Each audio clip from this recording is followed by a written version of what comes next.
नमस्कार, मैं दानिश अनवर और आप द लेंस देख रहे हैं। छत्तीसगढ़ की राजधानी रायपुर और नवा रायपुर में खुद को समाजसेवी बताने वाले स्वर्णिम धरोहर लता फाउंडेशन के संस्थापक मनोज शर्मा पर अब ठगी और फर्जीवाड़े के गंभीर आरोप लगे हैं। आरोप सिर्फ आम लोगों तक सीमित नहीं है। दावा किया जा रहा है कि सेना, एयरफोर्स और बीएसएफ के वरिष्ठ अधिकारियों से लेकर सरकारी अफसरों, गाँव के लोगों तक को अलग अलग बहानों से लाखों रुपयों का चूना लगाया गया है। इसकी पुलिस में शिकायत भी हुई है और जांच शुरू हो गई है। पुलिस की शुरुआती जांच के मुताबिक करीब 10 करोड़ रुपए की ठगी की गई है। सबसे बड़ा आरोप बीएसएफ के रिटायर्ड आईजी अखिलेश्वर सिंह ने लगाया है, जिन्होंने सोशल मीडिया पर कई पोस्ट लिखकर मनोज शर्मा के खिलाफ खुलकर मोर्चा खोल दिया है। अखिलेश्वर सिंह का कहना है कि मनोज शर्मा ने सरकारी प्रोजेक्ट के नाम पर उनसे बड़ी रकम ली और भरोसा दिलाया कि तय समय पर पैसा वापस कर दिया जाएगा। उनके मुताबिक पहले मनोज शर्मा ने 10 जुलाई तक 35 लाख रुपए लौटाने का वादा किया। बाद में उसने व्हाट्सएप पर संदेश भेजकर समय बढ़ाते हुए 12 और 13 जुलाई तक का समय मांगा, लेकिन इसके बाद अचानक उसका फोन बंद हो गया और उससे संपर्क पूरी तरह टूट गया। अखिलेश्वर सिंह का दावा है कि उन्होंने मनोज शर्मा से जुड़े कई लोगों से संपर्क किया, लेकिन किसी ने भी उसके ठिकाने की जानकारी नहीं दी। उन्होंने यह भी आरोप लगाया कि मनोज शर्मा का पूरा परिवार इस पूरे मामले में शामिल हो सकता है, क्योंकि सभी एक साथ संपर्क से बाहर हैं। द लेंस से बातचीत में भी अखिलेश्वर सिंह ने अपने आरोप दोहराए। उनका कहना है कि वे लगातार मनोज शर्मा से संपर्क करने की कोशिश कर रहे हैं, लेकिन अब तक कोई जवाब नहीं मिला है। तो फिर उन्होंने बोला, भैया यहाँ पे ये प्रोजेक्ट निकल रहा है, वो प्रोजेक्ट निकल रहा है, आपको ये वाला करते हैं तो आप इतना भेज दो तो मैं उसको बुक कर देता हूँ और करते हैं, फिर हम ये करेंगे। इस टाइप से कुछ ना कुछ एक देते रहे और हमें मालूम है यहाँ पे चीज़ें हो रही थी, आ रही थी, तो जाने अनजाने हम मतलब एक तरह से देते रहे। कहीं 1% का भी शक या कोई ऐसी गुंजाइश नहीं थी। लेकिन क्या हुआ कि वो चीज़ हो नहीं रही थी। हम भी बहुत बिजी थे, मणिपुर की प्रॉब्लम थी, समस्याएं थी उन सब चीज़ों में। फिर इन्होंने लिया, हमने भेज देते थे अकाउंट पे ही, कभी किसी और का अकाउंट देते थे, कभी अपने बेटे का, कभी किसी का, तो अकाउंट नंबर यही देते थे। तो ये तो क्लियर था कि हम इन्हीं को भेज रहे हैं। अचानक ये 19-20 के आसपास इनका मोबाइल बंद हो गया। अभी जून की बात है। हाँ, लेकिन मेरे से फिर इन्होंने अपने बेटे के मोबाइल से मेरे से कम्युनिकेशन रखा।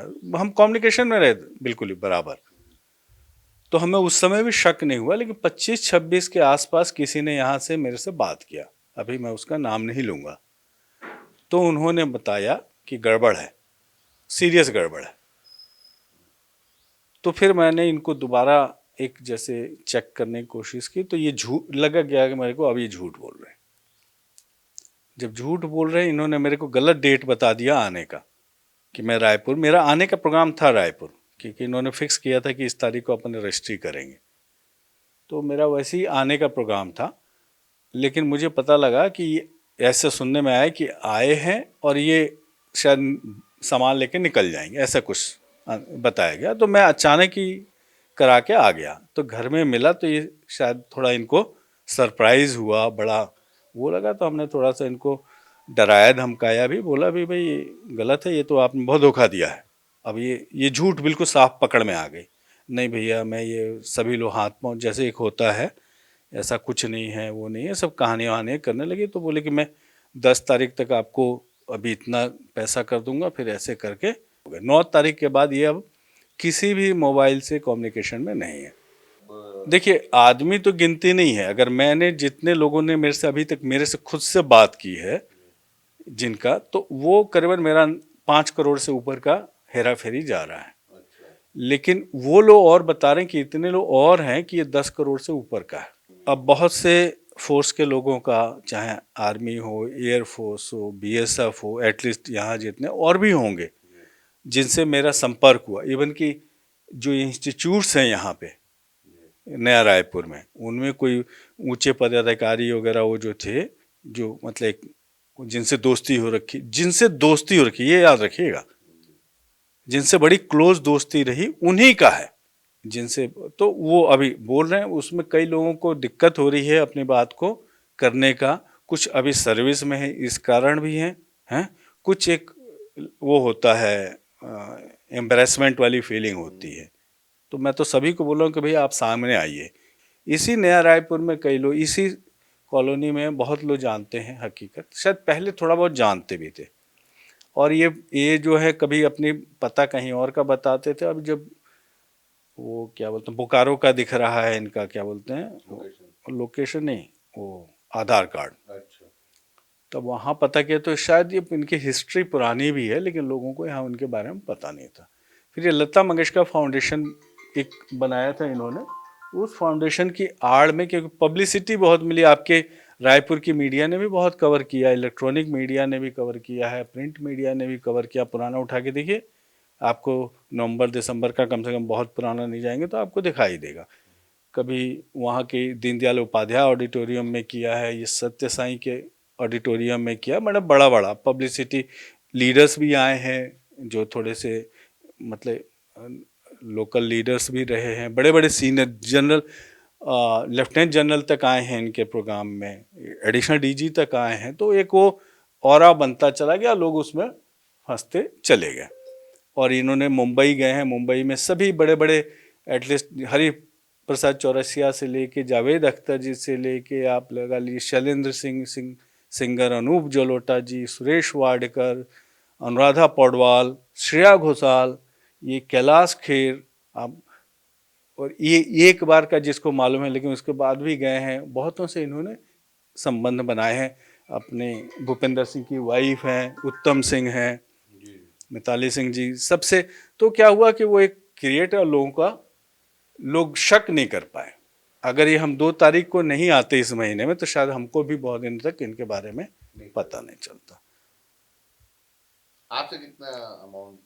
मेरे से बहुत लिया है, मैं अभी उसको इसलिए नहीं बोलूँगा क्योंकि मुझे अभी इसका हिसाब करके बहुत लिया है, मैं ये बोल सकता हूँ। एक तरह से मेरा पेंशन का पूरा ही इन्होंने ले लिया है।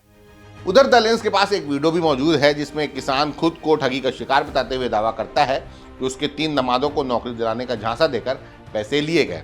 उसका आरोप है कि मनोज शर्मा ने नियुक्ति पत्र भी दिया, लेकिन बाद में वही नियुक्ति पत्र वापस लेकर जला दिया। नरोत्तम कुमार निर्मलकर, ग्राम पुरी, जिला धमतरी का रहने वाला हूँ, जो मंदिर सौध में मनोज शर्मा के बाड़ी रिंग रोड नंबर 3 में काम कर रहा था।